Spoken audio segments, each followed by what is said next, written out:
하루가 멀다 하고 장맛비가 내리면서 강수량은 이미 장마철 평균을 넘어섰습니다. 곳곳에 땅이 물러진 상태라 산사태 위험이 어느 때보다 높습니다. 어제 대구 염색산업단지 폐수 처리장에서 황산이 노출돼 인근 직원들이 긴급 대피하는 일이 벌어졌습니다. 포항의 2차 전지 소재 기업의 투자가 줄을 잇고 있습니다. 2차 전지 특화단지 선정에는 어떤 영향을 미칠지 관심입니다. K리그 중위권 순위표가 요동치고 있습니다. 5위를 달리고 있는 대구FC가 상위권에 올라서기 위해서는 앞으로 2경기가 매우 중요합니다. 여러분 안녕하십니까? 7월 14일 금요일 아침 대구 MBC 뉴스투데이입니다. 네, 대구와 경북에도 호우주의보가 발효 중인 가운데 장맛비가 쏟아지고 있습니다. 특히나 오늘 밤부터 내일 새벽 사이에는 강하고 많은 양의 비가 예상됩니다. 유하경 기상캐스터입니다.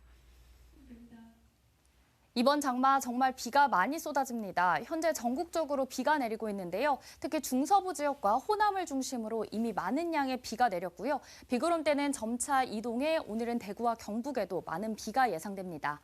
특보 현황 보시면 현재 경북 동해안 일부를 제외한 대구와 경북 대부분 지역에 호우주의보가 발효 중이고요. 경북 북부 일부 지역은 호우경보로 격상됐습니다. 오늘 오전까지 경북 영주에는 88.5mm의 누적 강수량을 기록했는데요. 비가 집중되고 있는 경북 북부 지역을 중심으로 산사태 위기경보가 경계에서 심각 단계로 격상된 만큼 각별한 주의가 필요합니다. 오늘 아침 시간당 20에서 40mm의 세찬 비가 내리는 곳도 있습니다. 예상되는 강수량은 내일까지 대구와 경북에 30에서 100mm, 경북 북부에는 80에서 200mm의 많은 비가 내리겠습니다. 우리 지역 강수 집중 시간은 오늘 밤부터 내일 새벽 사이로 많은 곳은 250mm 이상 경북 북부에 물폭탄이 쏟아질 것으로 예상됩니다. 비는 계속해서 이어지면서 강해지다가 약해지다를 반복하겠고요. 소강 상태를 보이는 지역도 있지만 다음 주까지 장맛비가 이어질 전망입니다. 날씨였습니다. 낙석 사고보다 더 위험한 것이 산사태인데요. 장마가 시작된 이후 내린 비가 이미 장마철 평균 강수량을 넘어섰습니다. 경북 지역도 어제 밤을 기해서 산사태 위기 경보가 심각 단계로 상향되면서 산사태 위험이 어느 때보다 높아졌습니다. 보도에 손흥민 기자입니다. 새벽 시간 흙더미가 폭포수처럼 쏟아져 주택 지붕과 벽을 뚫고 들어왔습니다. 자고 있던 14개월 아기가 피할 겨를도 없이 흙에 파묻혀 숨졌습니다. 커다란 바위덩이들이 고속도로 한 방향을 가로막았습니다. 산을 깎은 비탈면이 낙석 방지망과 철책을 뚫고 무너져 내렸습니다. 산 중턱에 굴착기 한 대가 고꾸라져 있고 소방대원들이 흙더미 사이에서 숨진 운전기사를 꺼냅니다. 산에 도로를 내는 공사 중이었는데 갑자기 바닥이 무너져 내려 낭떠러지로 굴러떨어졌습니다. 모두 최근 많은 비로 집안이 약해진 게 원인으로 꼽힙니다. 지난달 25일부터 그제까지 대구 경북에 내린 비의 양은 300mm에 육박합니다. 장마철 평균 강수량을 이미 넘어섰고 지난해 장마 때 온 비의 양과 비교하면 1.5배 수준으로 많은 비가 왔습니다. 영주와 문경, 봉화에는 500mm 안팎의 비가 집중됐습니다. 산림당국은 전국적으로 산사태 위험이 매우 큰 상황이라고 보고 있습니다. 특히 한밤중 기습적으로 폭우가 쏟아질 때를 주의해야 합니다. 토양이 가질 수 있는 함수량이 있는데 그 함수량을 일단 어느 정도는 채워 있는 상태고 근데 이제 호우가 갑자기 많이 오게 되면 그 함수량을 넘어서게 되거든요. 산림청이 지정한 산사태 취약 지역은 전국적으로 27,948곳, 이 주변에는 7만 2천 명 넘게 살고 있습니다. 산림청 홈페이지에서 위험지와 대피소 위치를 확인할 수 있습니다. 산지 주변에 사는 사람은 산사태 취약지가 아니더라도 집중호우가 예보된 날엔 미리 대피하는 게 최선이라고 전문가들은 조언합니다. 왜 대피하는 게 최선이냐 하면 사실 비탈면의 붕괴라는 걸 산사태라는 걸 갖다가 예측하는 게 생각보다 쉽지 않아요. 산림청은 또 나무가 기울었거나 흙과 돌이 굴러내려오고 땅속에서 울림이 들리는 등의 징후가 보이면 즉시 대피하고 지자체나 산림당국에 신고해달라고 당부했습니다. MBC 뉴스 손은민입니다. 어제 대구 염색산업단지 폐수 처리장에서 황산이 누출되는 사고가 발생했습니다. 추가 피해가 확인되지는 않았습니다만 인근 직원들이 긴급 대피하는 등 소동을 빚었는데요. 자칫 큰 사고로 이어질 뻔했습니다.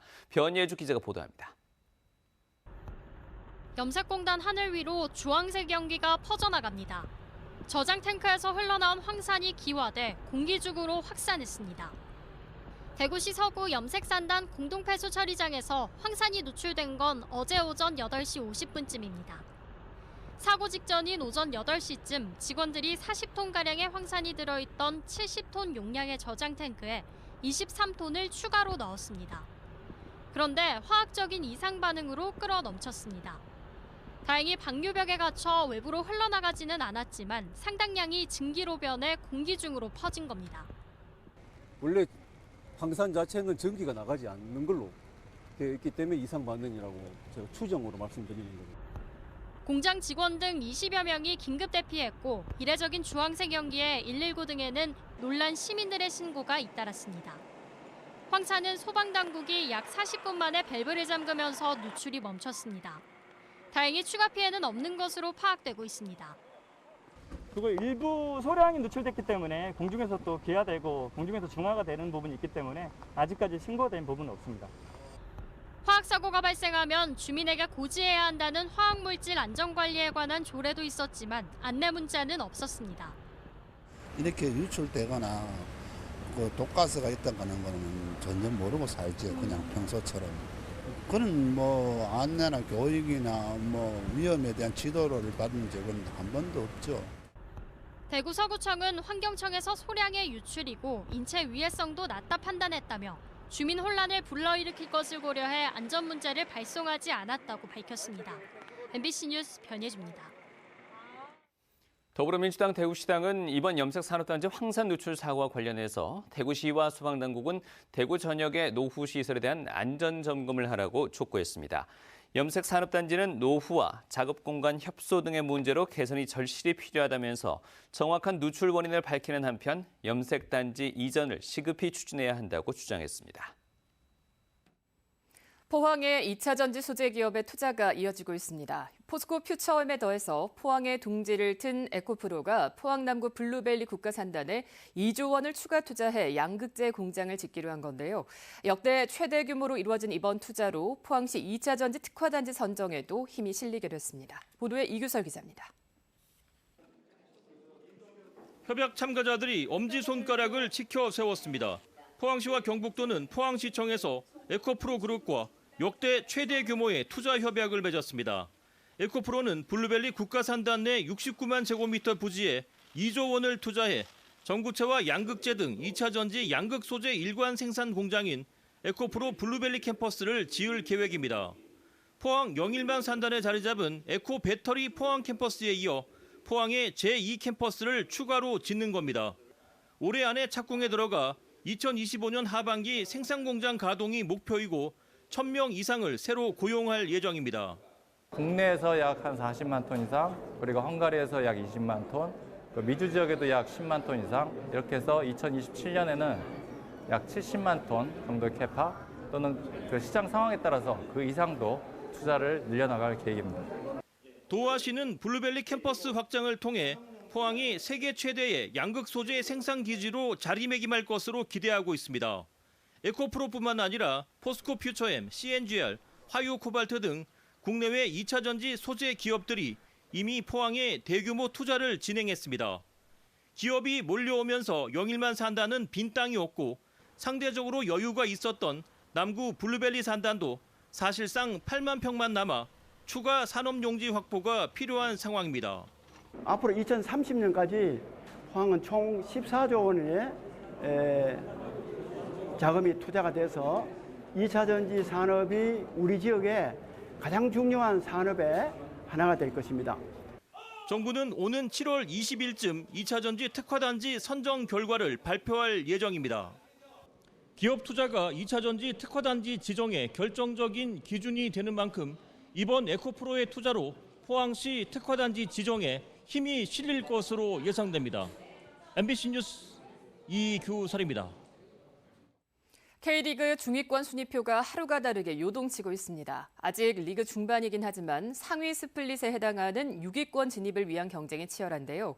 22라운드를 마친 시점 대구FC는 5위. 하지만 3위부터 8위까지의 승점차가 단 6점에 불과해서 두세 경기 만에 수직 상승과 하락이 가능합니다.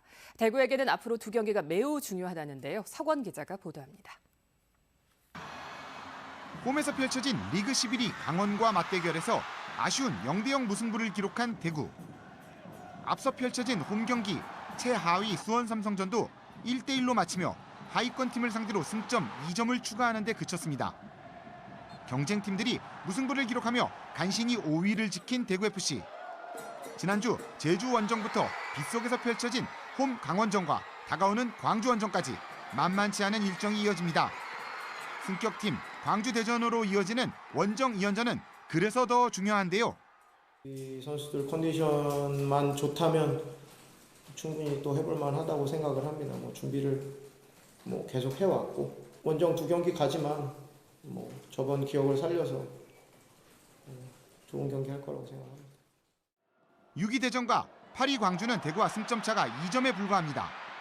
한 경기의 승패가 순위에 직접적인 영향을 줄 수 있습니다.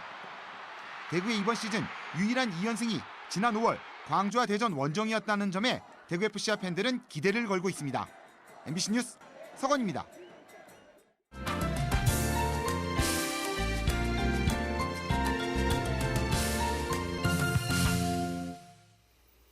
충북 청주시에서는 올해 들어서 주택가 골목이나 이면도로에 방치 차량이 많아지면서 시민 불편이 커지고 있습니다. 특히 최근 배달 수요 감소 등으로 인해 버려지는 오토바이가 많이 늘고 있다고 합니다.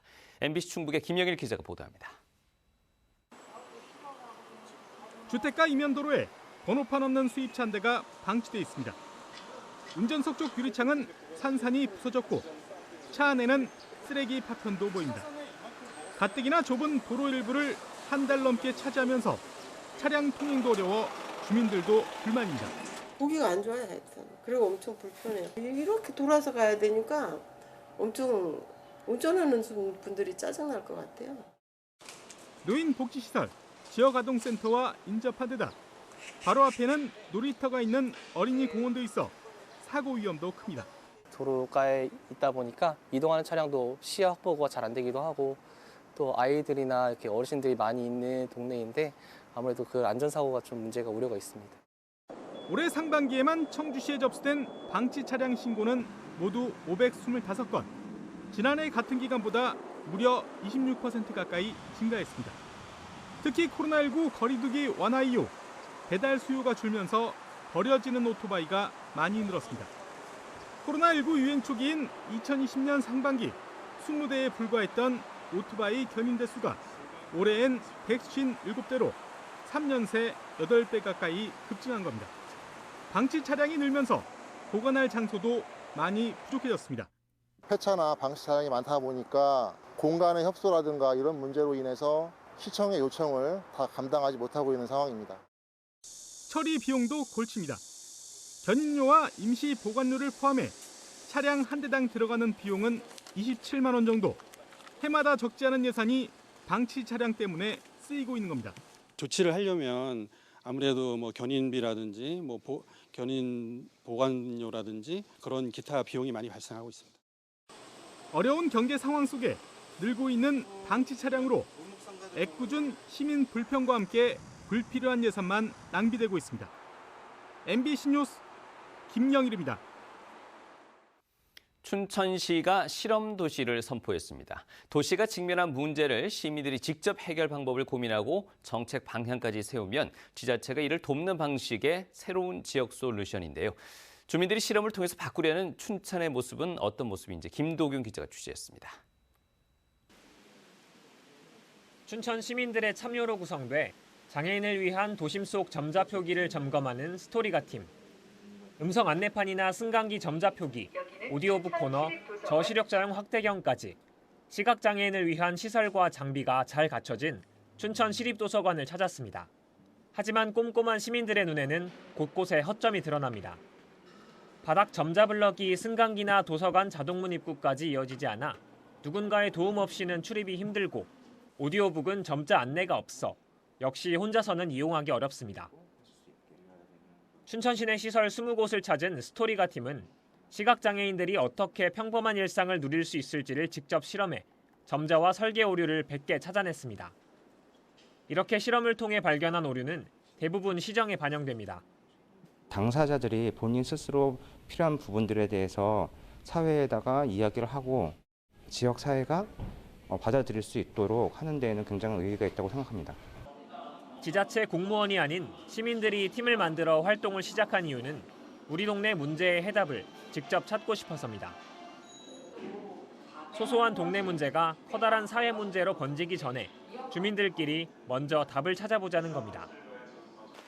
심각한 동네 주차난을 줄여보려고 사유지 공유주차장 제공 동의를 이끌어낸 팀도 있고 반려동물 안전이나 성차별 해결 등을 위해 다양한 주제를 가지고 나선 비영리 스타트업들도 도시 실험을 진행하고 있습니다.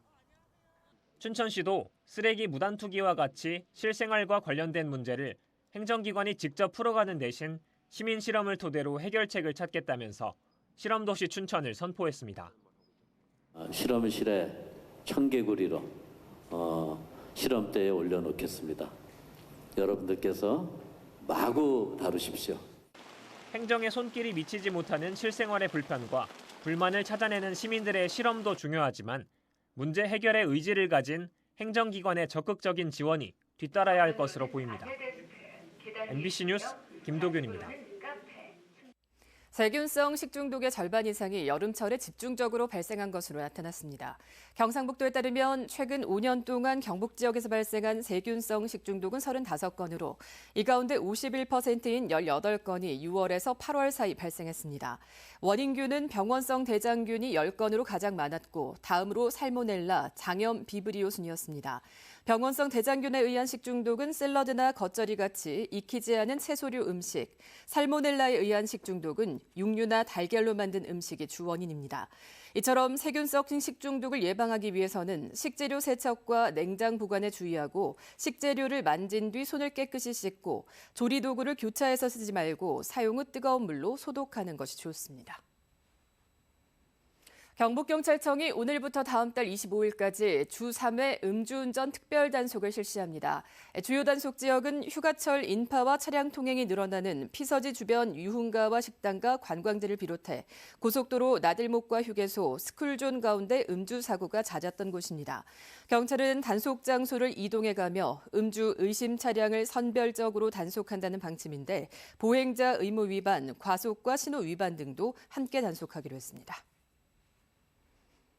이달 말부터 항공기의 비상문과 가까운 자리는 소방관, 경찰관, 군인 등에게 먼저 배정합니다. 국민의힘과 정부는 어제 항공기 비상문 안전 강화 대책 당정협의회에서 소방관, 경찰관, 군인이나 항공사 직원 등에게 비상문 인접 좌석을 우선 배정하는 방안을 이달 31일부터 시행하기로 했다고 밝혔습니다. 항공사는 좌석 판매 때 이를 고지하고 승객이 해당 좌석을 선택하면 신분을 확인할 계획입니다.